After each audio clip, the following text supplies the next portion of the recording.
So I was thinking maybe I should have a new attitude. What do you think about that? I think 2024 is Glenn Hausman's year, and I think it's the year of Glenn Hausman's new attitude. And what is that attitude, Glenn? I'm just going to try to be even more crotchety than normal. Let's find out. I'm Anthony. Welcome to No Vacancy Live. That's my friend Glenn. You're watching the #1 show in hospitality.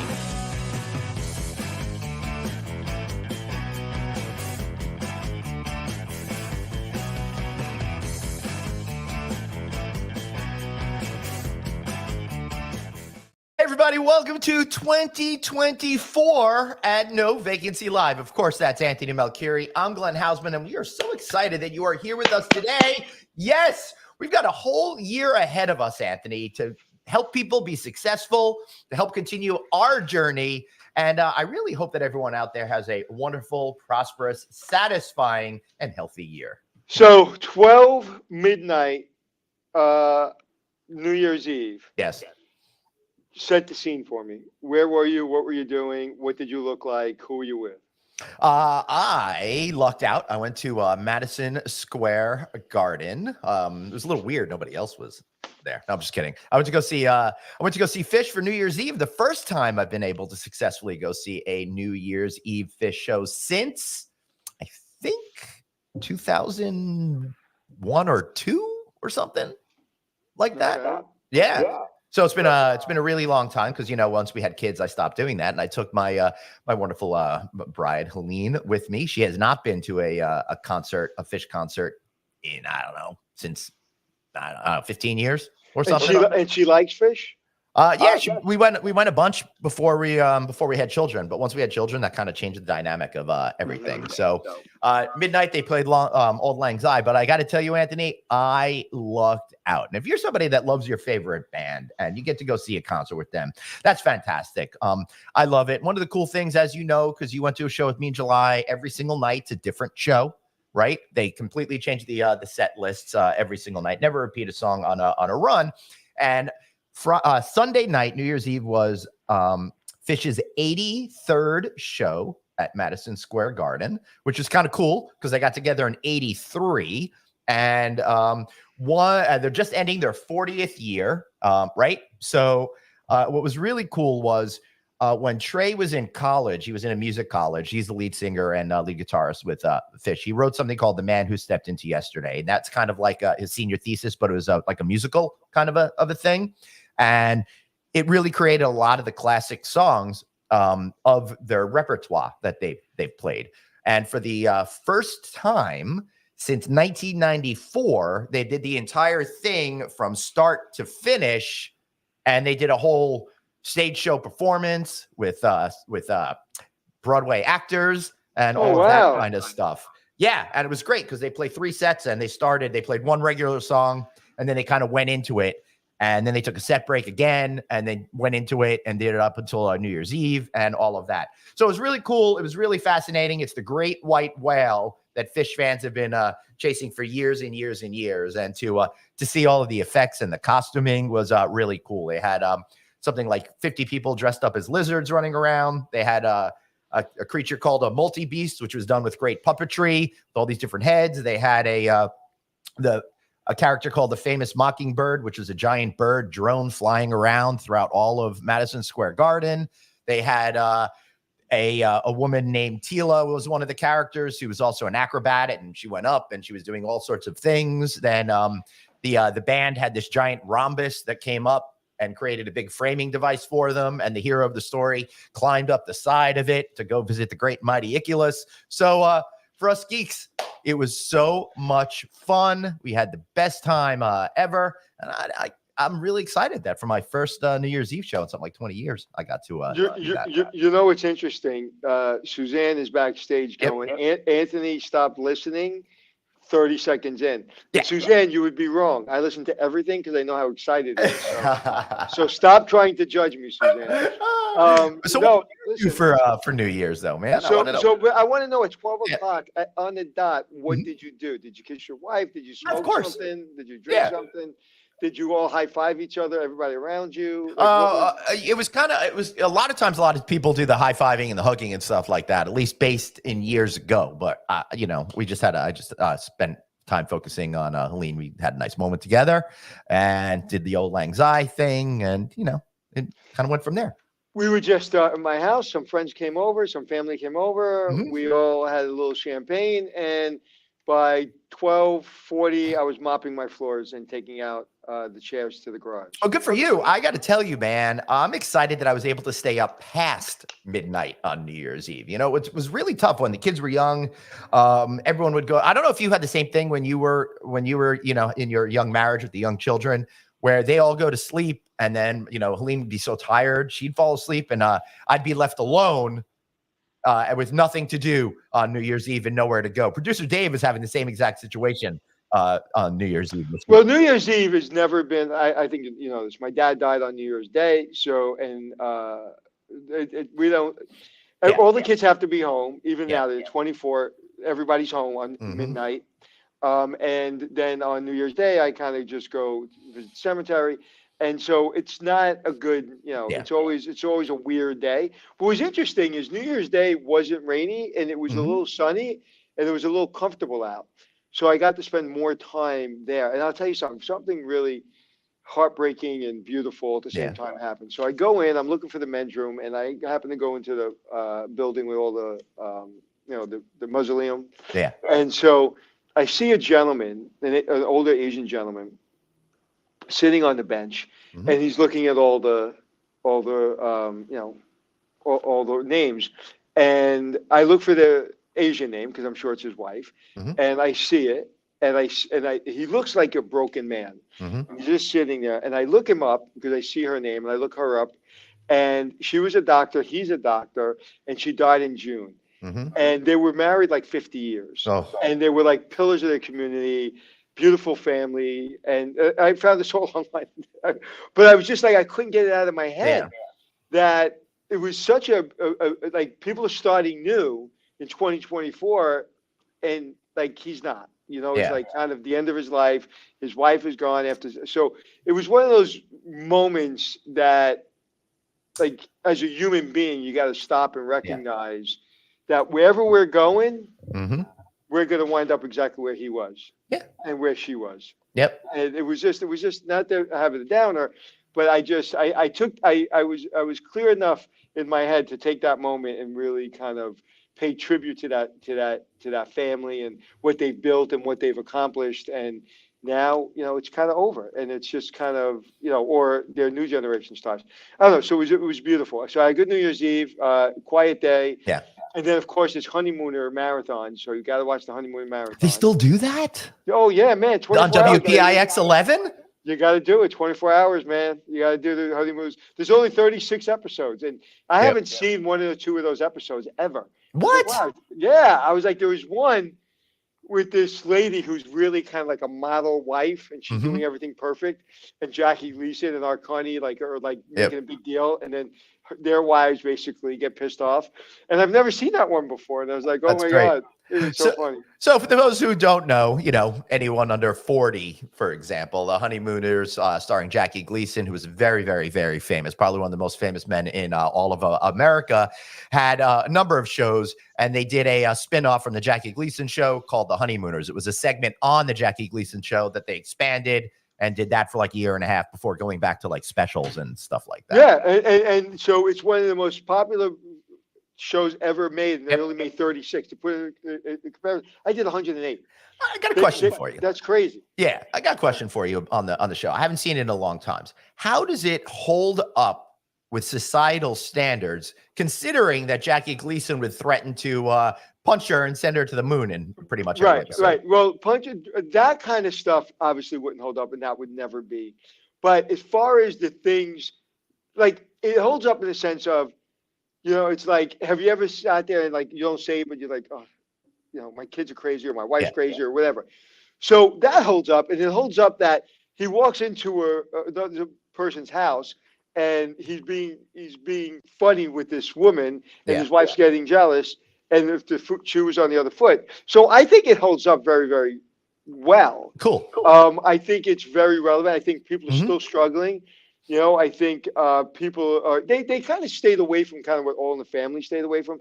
They stayed away from like that kind of stuff. They Right. stayed But the away from similarity was that he was a working class guy in that New always York had a City. dream. And he Right. drove a bus, and every single, like, I feel like most of the episodes, right, were about trying to figure out a way to break out of that. And Right. R.G. Bunker was more about, hey, this is what I do, and the world's against me, and everybody stinks, and I know everything. He's more like, the world is out there. Yeah. The world really never comes in here, but I'm going to figure something out, and he always gets himself in trouble. Yeah. Matter of fact, when I came up with the idea for the show, I put my hands on my head, and we were thinking about it.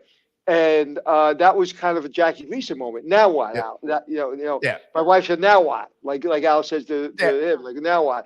So it's very relevant. It's funny. It's funny as hell. But I actually, honestly, I get uncomfortable when he goes to the moon, Alice. Yeah.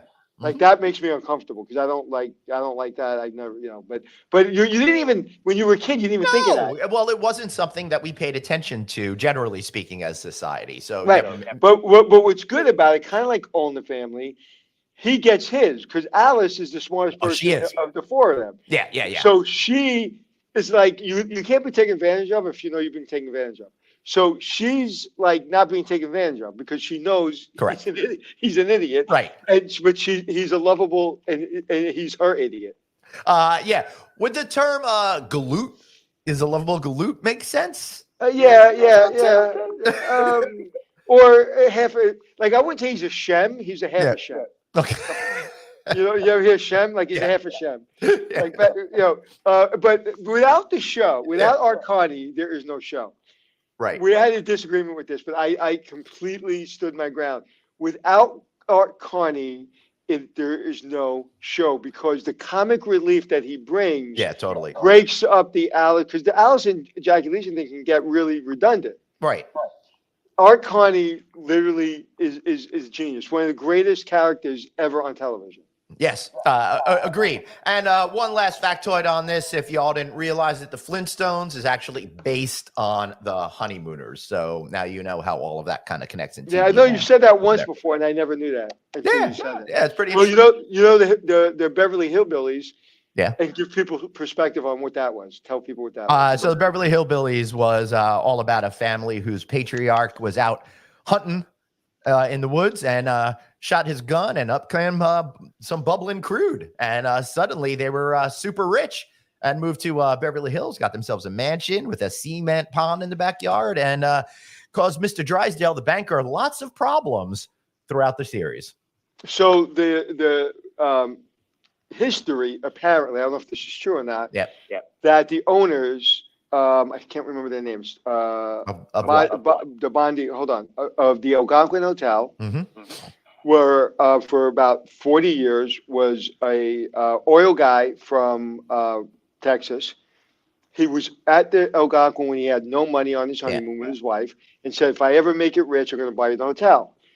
He goes out to Texas, makes it rich, comes back, buys the hotel, and they sat in the lobby for 40 years and ran the Algonquin. Right. As you know, it's a writer's hotel. Somebody who was a writer that stayed at the hotel frequently fell in love with them and wrote the Beverly Hillbillies based on the owners of the Algonquin. Oh my God. Now you can Google that, Suzanne, and tell me if I'm right, but Yeah. that's the rumor. Yeah, I would sing the. I bet you I still remember the words of the Beverly Hills Beverly Hillbillies theme song too. You know, What is it?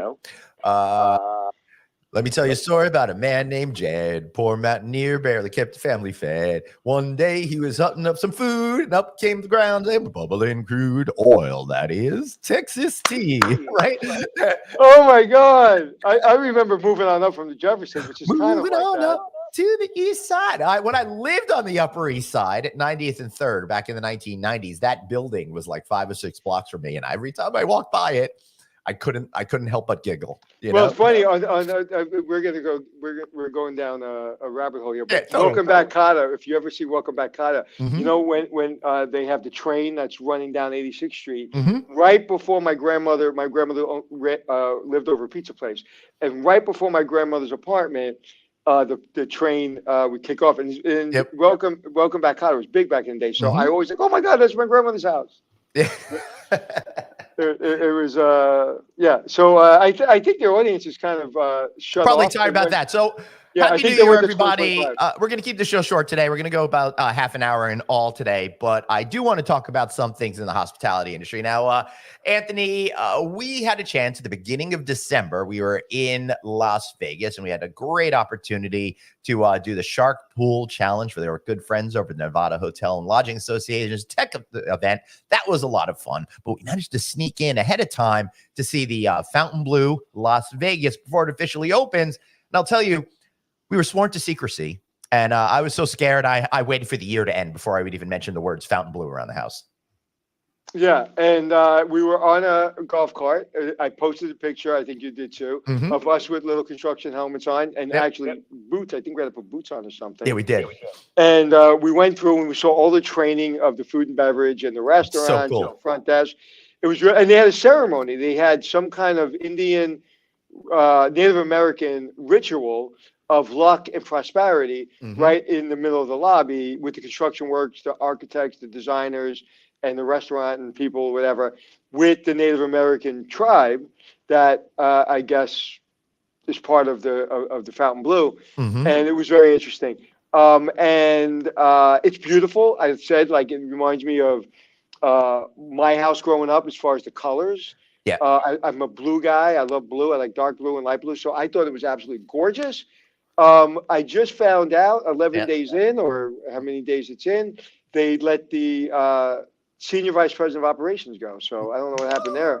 You didn't see that? No, I did, dude. I haven't. I have been hibernating Okay, but since Glenn, the end of Glenn, the but shows Glenn, last year. Yeah. Mhm. Suzanne, tell Glenn why he's a bad boy, because I said that in a text message to all of you. And I don't remember it at all. Maybe I just thought I did. But yeah, so he's gone. Wow. And that I don't know why that is, but I don't know. They got rid of the was it president CEO 6 Right months before opening or something like that? 6 months before opening. Yeah. And listen, a 100-room hotel that's a brand goes through growing pains. Yeah. When everything's clicked in and you know what to expect. Yeah. When you have a brand from Florida coming into Vegas, you're going to have hiccups. But I have a very good feeling that Fontainebleau is going to be very successful. Listen.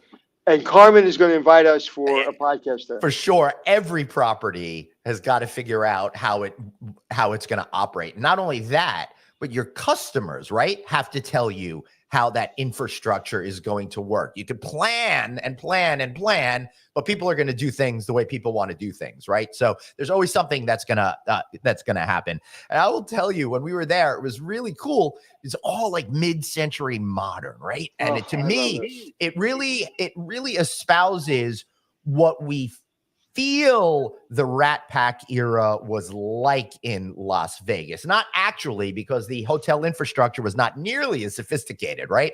They would have, like, the Sands when it first opened, for example, had like motel drive-up style rooms. So it couldn't have been the same, but it elicits that energy of it. And what I love about it is it feels like Marilyn Monroe and Humphrey Bogart can walk through any moment, right? Yeah, totally. And I love that they still And if they pay. did, that would freak me out.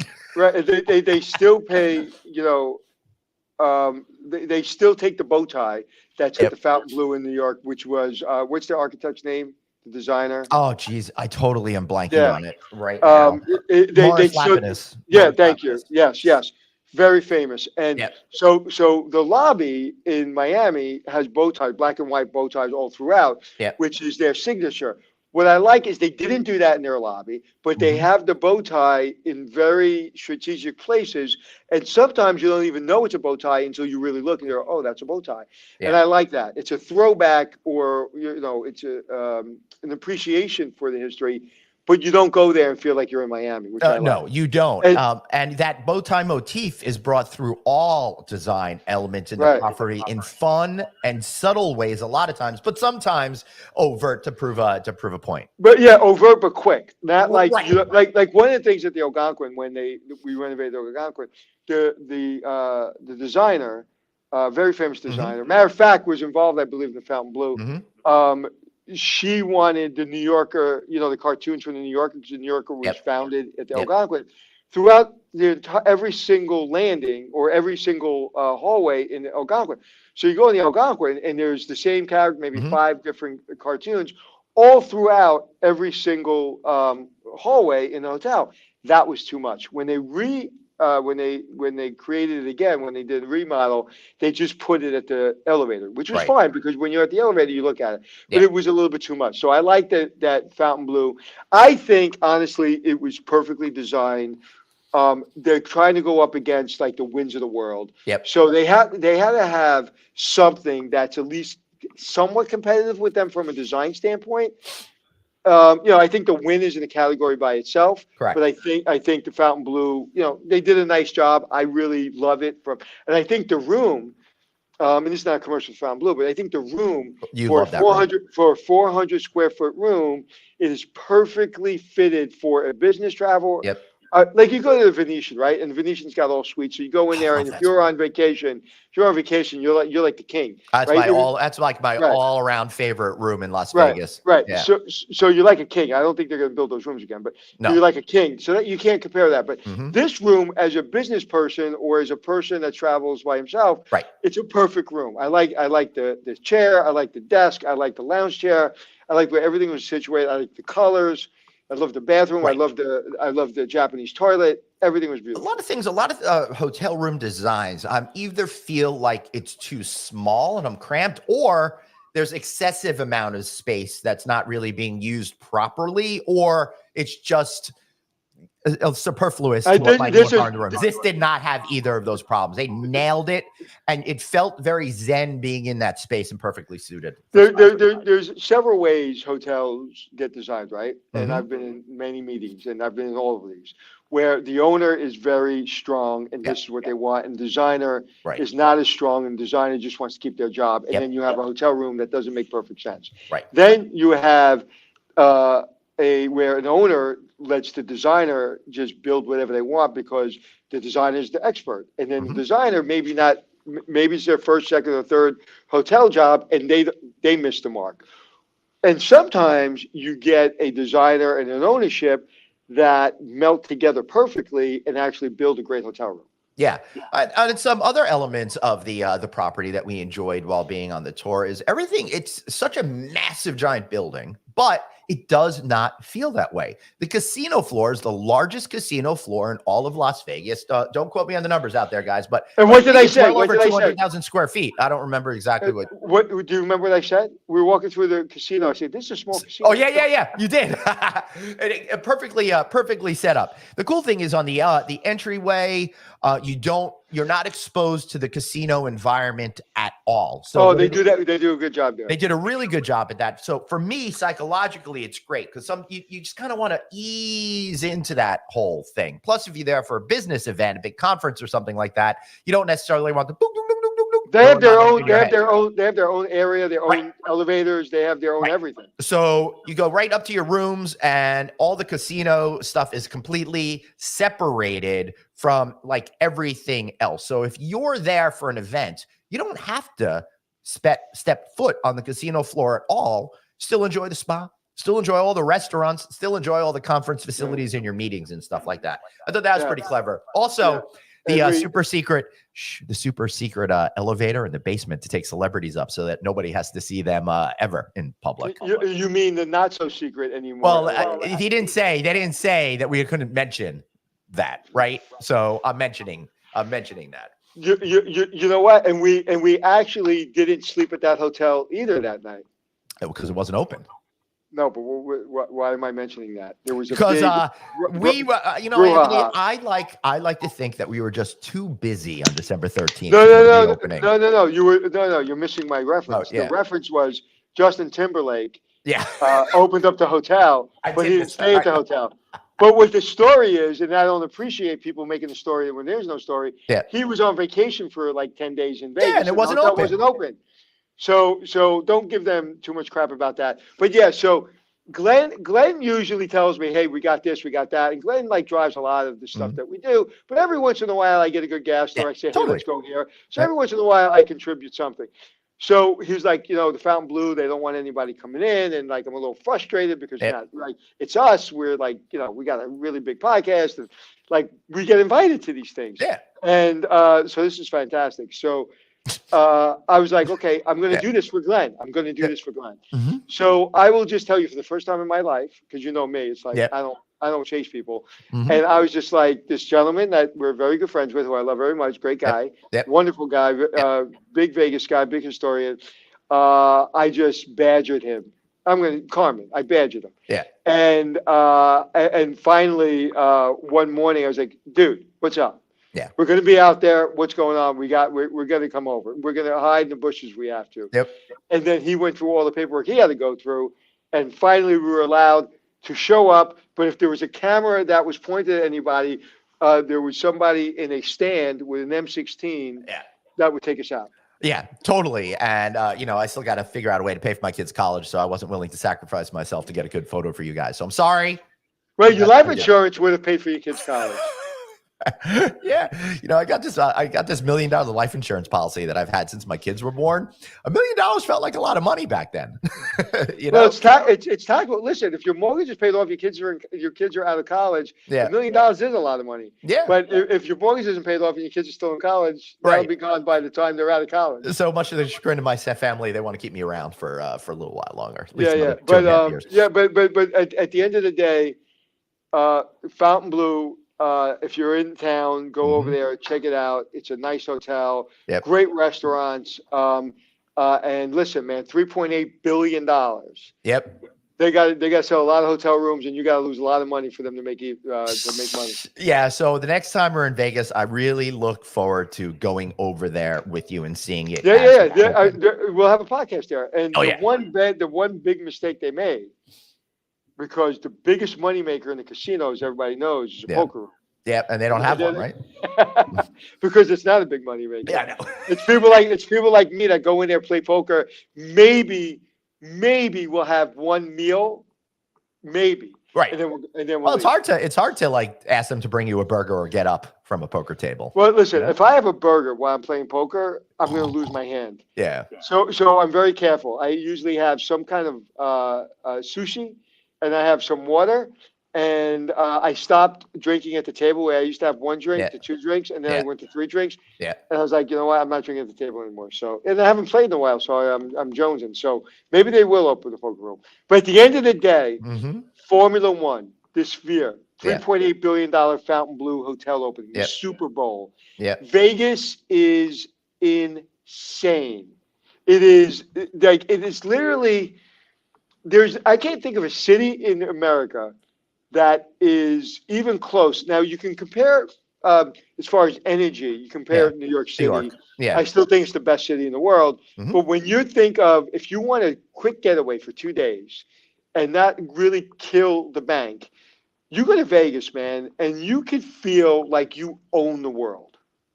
Yeah, totally. I love that. I love that place, as we know. And now that we haven't been there in 3 weeks, I'm missing it and want to go back. Well, I'm going back, I think, for the Forbes Travel Guide, which is in February. Yeah. I think in February. You can't make No, it. I've got a competing gig, second year in a row. But I'm gonna make sure that Fontainebleau invites us to a podcast, and it'll be your excuse to come over.